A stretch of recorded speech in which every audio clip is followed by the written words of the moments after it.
Alright, so very delayed, postponed video of mine that I've been wanting to do. Even more postponed now because I recorded this video, edited the entire thing, getting ready to upload the video, and just to make sure audio was right, I made sure to play it before uploading, and I realized something.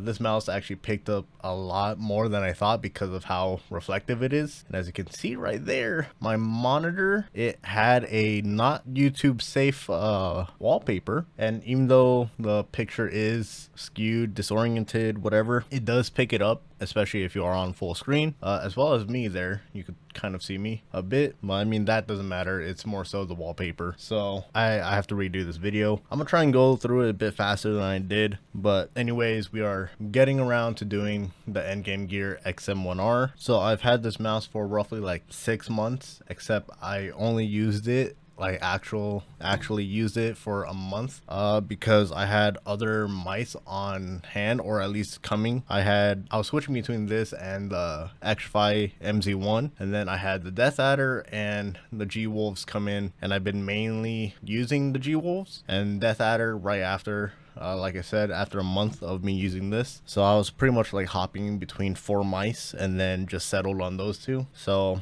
that's why the title is going to be short-term review versus long-term review. And before going further on, obviously, why did I get the XM1r versus the XM2WE? I believe that's what's called, the new XM, which is a bit revised, has better internals. And reasoning for that is because at the time when I bought this, it was on sale for $65, and the XM2WE was not on sale. It was out of stock, and I didn't know when they were going to restock or when they were going to drop again. There was no word on that at the time. But moving on, getting into the actual review, typically I do have quite a bit to say about like when it comes to the bad stuff, but for this mouse I actually don't really have that much to say. So one of the problems I have is really more so on me and my choice of which color wave I got, which is this, I believe the smoky gray, I think it's called, and it's more glossy than anything, as you can see, instead of a like matte finish like these other mice here on my desk,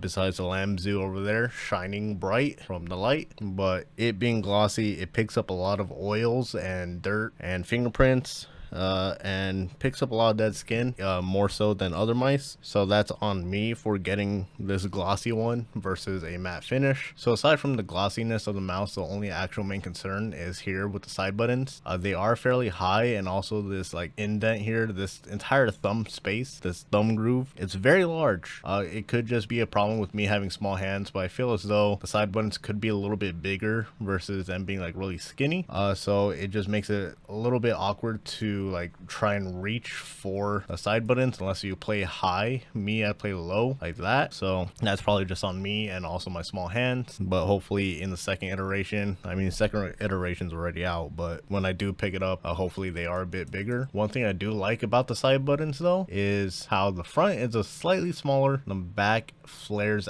out a bit and is a little bit longer, as that is probably intended for more use, probably easier to actuate. If you do play up here more with your thumb, you could just actuate it very quickly and easily. So I do like that design. I just think that maybe make them a little bit bigger. Well, that's really my only issue with this mouse, but the shape of it's really good. I can see why there's so much hype around this mouse and why it has the reputation that it does, and there's just a lot of good things to say. So with the cable and whatever this rubber part's called, I forgot what this is called, but this, it's not really angled high like a Vaxi mouse. Like Vaxi, they do have it angled high, but it is at a pretty nice height, and the cable itself is pretty decent, and so there's not going to be much drag. And as you can see, I don't know if that picks up very well on my camera, but it is hovering over a decent amount. So if you pair it with a bungee, it's pretty much going to feel wireless. It's not going to be causing any drag. It barely even touches my mouse pad to begin with. The scroll wheel itself, the rubber band is not too bad, but the scroll wheel, like its steps is a bit too loose in my opinion, if that makes sense. I really like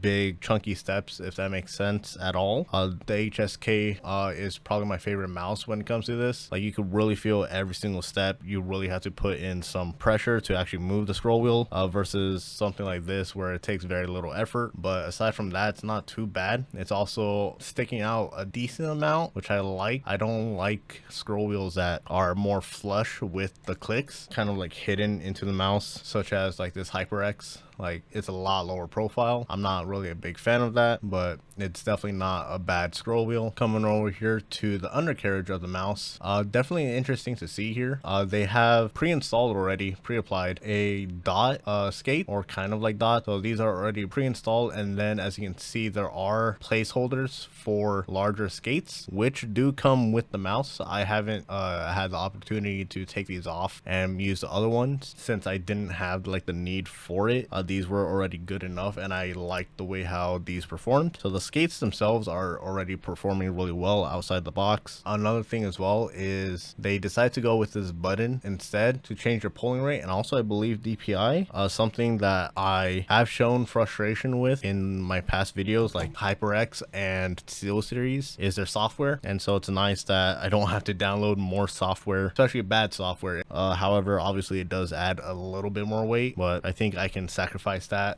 in order to have some more convenience versus having more bloatware. And that's pretty much all I have to say. It's just me kind of praising this mouse a little bit, trying to figure out why there's so much hype and love for the XM1. And with all that said, do I think this mouse is worth it in 2023? Obviously not. It's not worth it at all. Just buy the new revised version of it, the XM2WE. I'm pretty sure it's the same retail price as this. The XM2WE is $80, and I said I paid $65 for this, and it was on sale. I believe the retail for this one is $75 or $70, so might as well just buy the new version, the better version. Unless if you get this mouse for like $10-20, there's no reason to pick this up. But definitely a great mouse. Definitely know why a lot of people really like it. But yeah, and hopefully in the near future, once I get through all these mice reviews and mousepad reviews, I pick up the XM2WE. But aside from that, good job, Endgame. Now I know why there's so much hype around your mouse. And for anyone thinking about buying this mouse, just buy the better version. As far as I'm aware, it's still the same shape, so definitely a great mouse. Anyways, see you guys later.